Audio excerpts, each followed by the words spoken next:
안녕하세요. 남편과 이혼 소송 중인 30대 여성입니다. 사실 지금 이 사연을 쓰기 위해 어쩔 수 없이 남편과의 지난 기억을 곱씹어 봤거든요. 그런데 정말 치가 떨린다는 말이 이런 건가 싶네요. 한때는 저보다 남편을 잘 아는 사람은 없을 거라고 생각했거든요. 그런데 정말 열길물 속은 알아도 한길 사람 속은 모른다더니 옛말 틀린 게 하나 없네요. 남편과는 대학에서 만났습니다. 교양 수업에서 처음 만났는데 당시 남편은 1학년 저는 4학년이었지요. 그렇다고 남편이 저보다 연하인 것은 아니에요. 원래는 대학에 갈 생각이 없어서 먼저 군대를 갔는데 군대에서 깨달은 바가 있어 뒤늦게 수능 공부를 했다나요. 그래서 남들보다 늦은 24세 나이에 대학에 들어왔고 그렇게 졸업반이었던 저를 만난 거지요. 남편은 나이 차이 때문인지 동기들과 어울리는 걸 불편해했어요.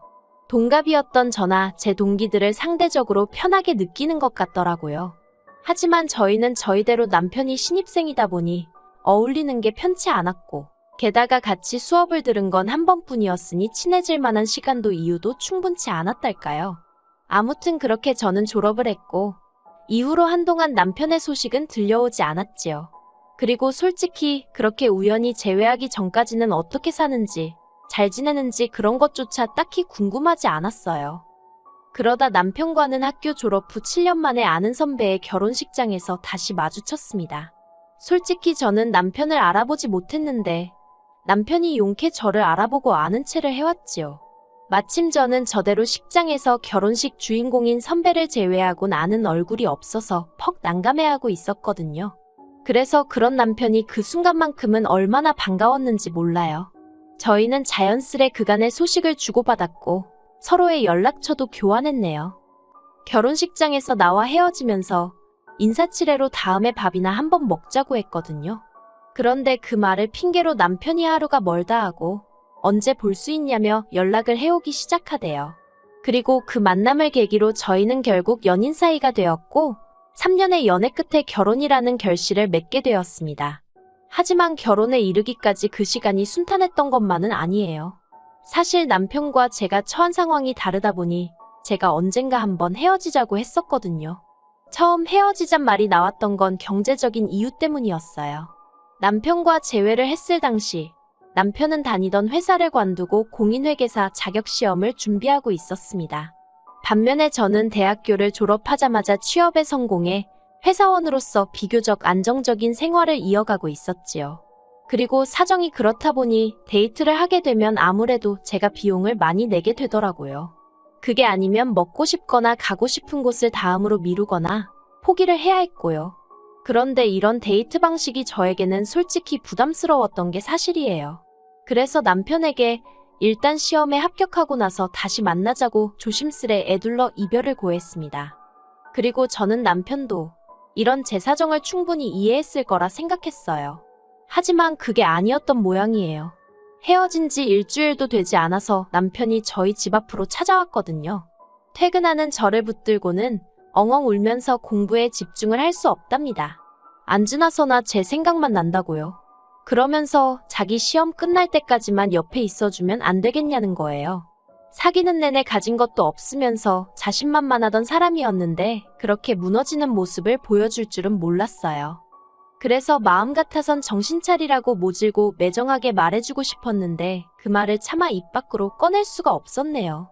그래서 유야무야 다시 사귀게 되었습니다.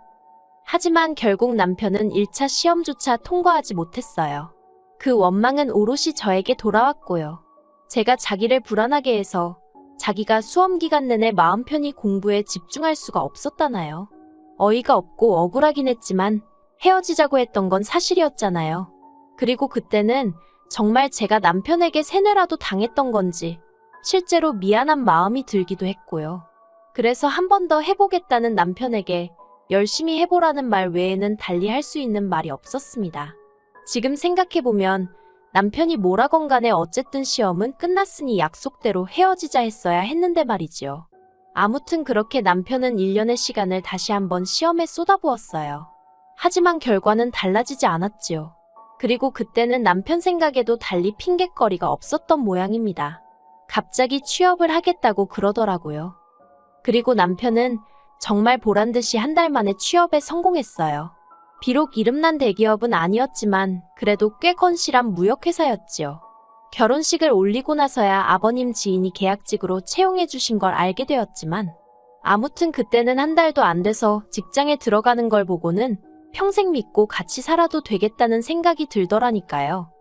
이후로 남편과 저는 비로소 평범한 어느 다른 연인들처럼 좋은 데도 가고 맛있는 것도 먹으며 연애다운 연애를 했습니다.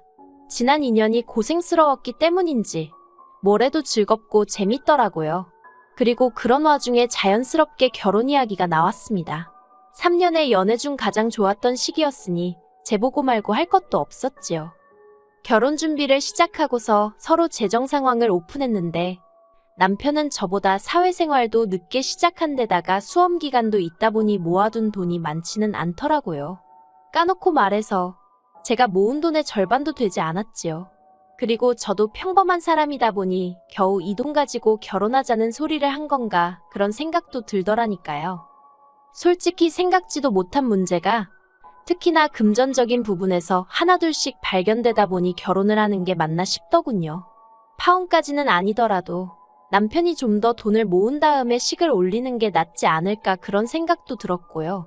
그런데 동시에 남편이든 누구든 제가 돈 때문에 결혼을 미룬다는 사실을 알게 되면 저를 속물이라고 욕하진 않을까 그런 걱정이 되는 거예요. 불과 몇 년 전인데 생각이 많이 어렸던 거지요. 그래서 딱 잘라 결단을 내리지 못하고 전전긍긍 혼자 고민만 했어요. 하지만 혼자 아무리 생각을 해봐도 별다른 뾰족한 수가 없더라고요. 그래서 하는 수 없이 친정부모님께 어떻게 하면 좋을지 조언을 구했네요. 저희 친정부모님은 서울에서 20분 거리에 위치한 경기도에 살고 계세요. 친정아버지께서 몇 년 전 주식으로 이익을 많이 내셔가지고 생각보다 일찍 회사를 나오셨거든요. 그리고는 일찍이 사두셨던 땅에다가 지금의 전원주택을 지으셨어요. 참고로 저희 친정부모님 전원주택에 대해 약간의 설명을 덧붙이자면 1층에는 주방과 거실이 그리고 2층에는 친정부모님이 쓰시는 안방과 제방이 그리고 3층엔 창고처럼 쓰이는 작은 방과 드레스룸이 있었지요. 그리고 마당에는 친정부모님이 손수 가꾸신 나무와 꽃들 그리고 작은 텃밭이 있었고요. 아무튼 친정부모님과 약속한 당일 남편은 꽤나 긴장한 모습이었습니다. 그리고 그런 남편에게 친정아버지는 단도직입적으로 돈 이야기를 꺼내셨어요. 없는 돈을 만들어 오라고 할 수도 없고 그렇다고 당신 딸인 제가 고생하는 모습도 보고 싶지 않다면서 차라리 이 집에 들어와서 사는 게 어떻겠냐 하시대요. 생활비 같은 건 받지 않을 테니 그런 돈 모아서 독립하라고 대신 신혼방에 들어갈 각오라던가 그 정도는 남편더러 해오라셨습니다. 솔직히 저는 친정아버지가 그런 제안을 하실 거라곤 상상도 못했거든요. 그래서 정말 깜짝 놀랐어요. 그리고 동시에 남편이 당연히 싫다고 할 줄 알았지요. 그런데 남편이 보인 반응은 뜻밖이었습니다. 정말 감사하다고 그렇게 하겠다고 하더라고요. 하지만 식을 올리고 나서야 어머님 아버님께서 이 소식을 전해 들으시곤 무척이나 불쾌해하셨다는 사실을 알게 되었습니다. 아무리 시부모가 돈을 못 보태준다고 친정으로 데리고 들어갈 생각을 어떻게 하냐면서 저더러 여시 같고 발칙하다 하셨다네요. 남편은 자기가 제 편을 잘 들어주었기 때문에 별일 없이 지나갈 수 있었던 거라며 마치 저를 꽤나 위해줬단 식으로 이야기를 했지만 솔직히 저는 너무 황당해서 할 말을 잃을 지경이었어요.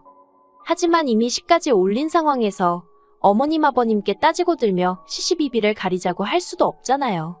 그래서 그냥 그 일은 가슴에 묻었습니다. 남편과의 결혼 생활만 놓고 보면 크게 모난 구석도 없었고요. 친정부모님의 배려 덕분에 돈도 착착 모여가고 이대로라면 한 2, 3년 후에는 그럭저럭 독립할 수 있겠다 싶었지요. 하지만 이러한 행복은 오래가지 않았네요. 결혼한 지 1년 만에 친정아버지가 간암으로 세상을 떠나셨거든요. 지금도 생각하면 꼭 제 잘못인 것만 같아서 목이 메이고 마음이 무거워집니다. 젊은 시절부터 고생을 많이 하셨다는 친정아버지께서는 그래서인지 웬만한 일들은 가족들에게 말하지 않고 혼자 속으로 삭히시는 편이었어요. 아픈 곳이 있어도 말씀하지 않으셨고요. 그리고 언젠가 친정아버지의 안색이 평소와는 달리 보이는 거예요. 그래서 혹시 어디 불편하신 데가 있냐고 물었더니 근래에 소화가 잘 안 되었다고 하시대요. 그리고 육감이라고 해야 할지 순간 불안한 마음이 확 들더군요. 그래서 아버지를 모시고 바로 동네 병원으로 향했어요. 그런데 동네 병원에서 여기저기 살피더니 당장 큰 병원으로 가라고 하는 거예요. 그리고 그렇게 집에서 1시간쯤 떨어진 대학병원에서 저희는 전혀 생각지도 못한 이야기를 듣게 되었습니다. 친정아버지께서 간암이라고요. 평소 술 한 방울 입에 대지 않으시던 분이라서 당장 아버지 본인도 그리고 같이 갔던 저와 남편도 오진 아니냐고 의사에게 화를 냈었을 만큼 믿기지 않는 결과였어요. 하지만 이후로 아버지는 정확히 30일 만에 세상을 떠나시대요. 친정아버지의 죽음 이후로 친정어머니는 눈에 띄게 수척해지셨습니다. 식사도 거의 하지 않으셨고 밤에는 잠도 제대로 이루지 못하시는 눈치였어요. 그리고 솔직히 저도 친정아버지가 떠나서 너무 슬프고 힘들었거든요. 그런데 저까지 무너지면 친정어머니는 누가 챙겨드리나 그게 걱정이 되더군요. 그래서 슬픈 내색도 제대로 못하고 친정어머니 마음만 달래드리는데 집중했어요. 하지만 엄밀히 말해서 제가 할 수 있는 일이 많지가 않았습니다. 그저 어머니 옆에서 안아드리고 식사 챙겨드리고 말동무가 되어드리는 정도였달까요. 그리고 그런 저와 친정어머니를 보기가 불편했던 건지 2달쯤 지났을까 남편이 생각지도 못한 제안을 해오대요. 남편은 친정어머니께 당분간 안방을 비워두시고 작은 방에서 생활을 해보시는 게 어떻냐고 물었습니다. 친정아버지가 생전에 지내시던 공간이다 보니 친정어머니가 더 힘들어하시는 것 같다면서 일부러 거리를 좀 둬보면 도움이 될 것 같다나요. 그리고 그때는 저도 친정어머니도 의지할 곳이 필요했던 탓인지 남편의 그런 말이 꽤나 그럴듯하다고 생각했어요. 그래서 남편 말대로 친정어머니가 안방에서 나와 작은 방으로 옮기셨습니다. 아버지와 지내시던 안방은 아버지 생각이 많이 나시거나 그럴 때 한 번씩 들여다보는 공간으로 두기로 했고요.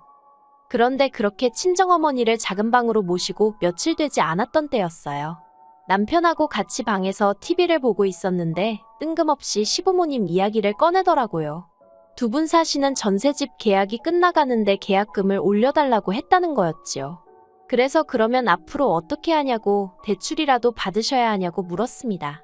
무슨 뜻이 달리 있던 게 아니라 그냥 궁금해서 물어본 거였네요. 그런데 남편은 어머님 아버님이 지금 대출을 받으신다고 하면 앞으로 그걸 어떻게 갚냐면서 저더러 갑갑한 소리를 한다는 식으로 짜증을 내는 게 아니겠어요. 그때는 저도 짜증이 나서 그러면 집을 줄이셔야지 별 수 있냐고 쏘아붙였습니다. 솔직히 갑자기 시부모님 이야기에 전세금 어쩌고 하니까 기분도 언짢고 어이가 없더라고요. 그리고 그때 남편이 그래서 자기가 생각을 해봤는데 어머님 아버님을 이 집으로 오시게 하면 좋겠답니다. 황당해서 제가 그게 무슨 소리냐 했어요. 솔직히 저는 속으로 끼케야 전세금이나 좀 보태달라고 하려고 저렇게 밑밥을 까는 건가 생각하고 있었거든요. 그런데 합가라니 그것도 저희 집도 아니고 저희 친정부모님 집인데 제가 말이 되는 소리를 하라고 화를 냈어요. 그런데 뻔뻔하게도 남편은 집도 크고 방도 비어있는데 안 될 건 뭐냐입니다. 언제까지 안방을 비워둘 수도 없는 노루산이냐면서 자기가 보니까 저희 친정어머니가 작은 방에서 생활하는 것도 불편해하지 않으시는 것 같다나요. 그러면서 이참에 안방은 시부모님께 내어드리자는 거예요. 그 말을 듣고 솔직히 저도 모르게 순간 손이 먼저 나갔어요. 남편 뺨을 때리면서 정신 차리라고 소리를 질렀지요. 당장 내일이라도 다시 친정어머니 안방으로 가시라고 할 거니까 그런 말도 안 되는 망상은 진작에 때려치라고 아주 고래고래 소리를 질렀습니다. 친정아버지 돌아가신 지도 얼마 안 돼서 힘들어하는 와이프한테 지금 합가를 운운하는 것도 부족해서 어디다 누구를 살게 하겠다는 거냐고.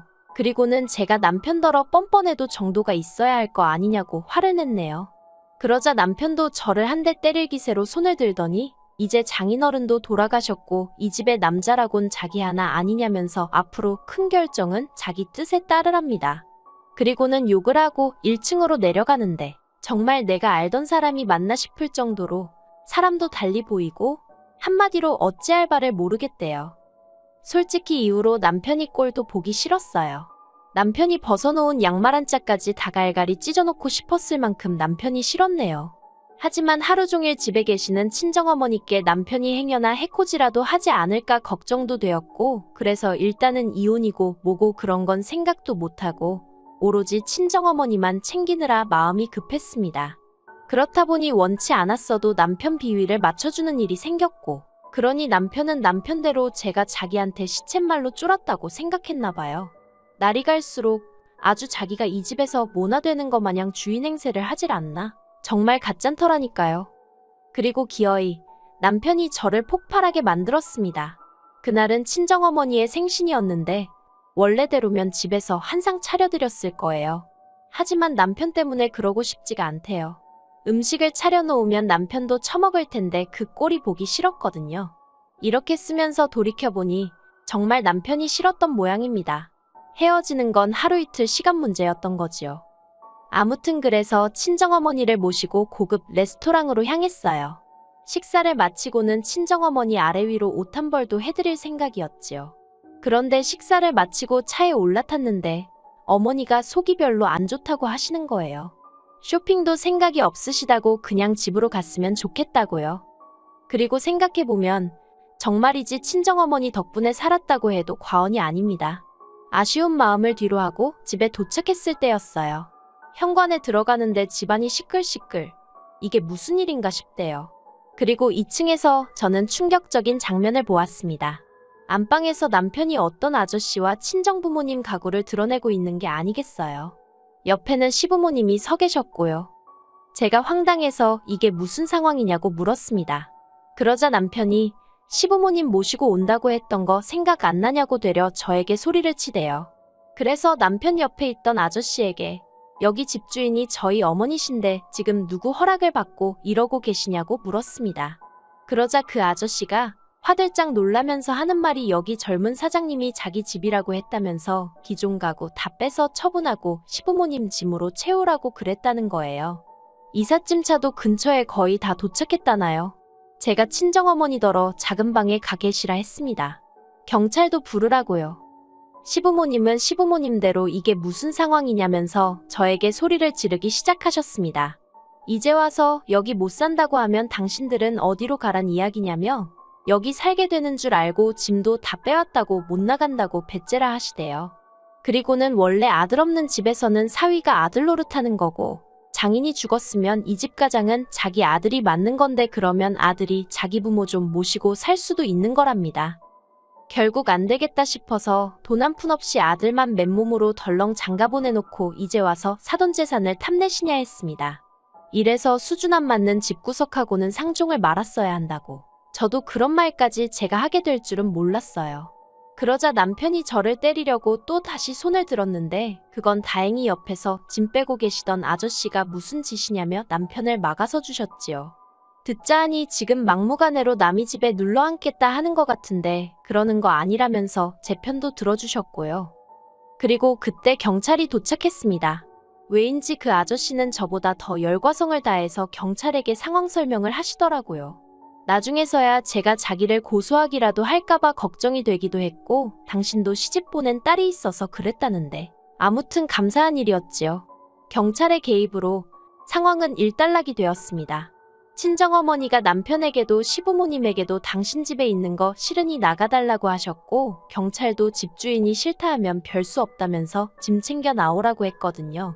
어머님 아버님이 저희 어머니더러 심보가 그래서 남편이 일찍 죽은 거라 막말을 하시길래 저도 두 분 말씀하시는 거 보니 왜 집구석이 그 모양 그 꼴인지 알겠다고 받아쳐버렸네요.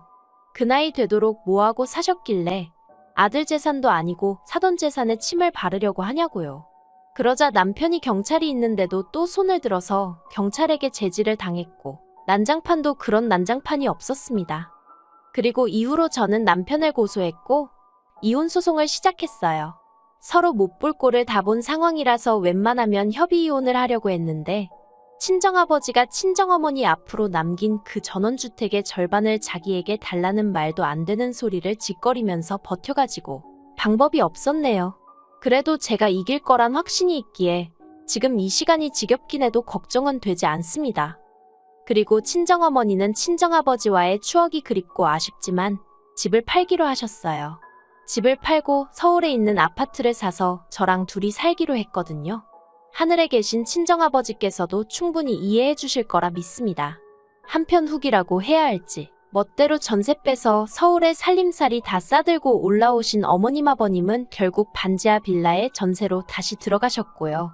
남편도 거기 같이 사는 눈치예요. 저더러 자기가 혼수해왔으니까 그 돈부터 돌려달라는데 생활비 안 내고 저희 집에서 먹고 잔 건 어떻게 계산할 거냐고 못 준다 했거든요. 그래서 뭐 당분간이 될지 평생이 될지는 모르겠지만 어쨌든 어머님 아버님하고 살지 않으면 갈 곳이 마땅치 않았을 거예요. 어떻게 끝내야 할지 모르겠지만 아무튼 돈 앞에선 장사 없다더니 정말 그 말이 딱이네요. 비록 이혼녀 딱지가 붙긴 했지만 그래도 돈은 안 뜯겼으니 천만다행이다 생각하고 앞으로 좀 더 주의하면서 살겠습니다.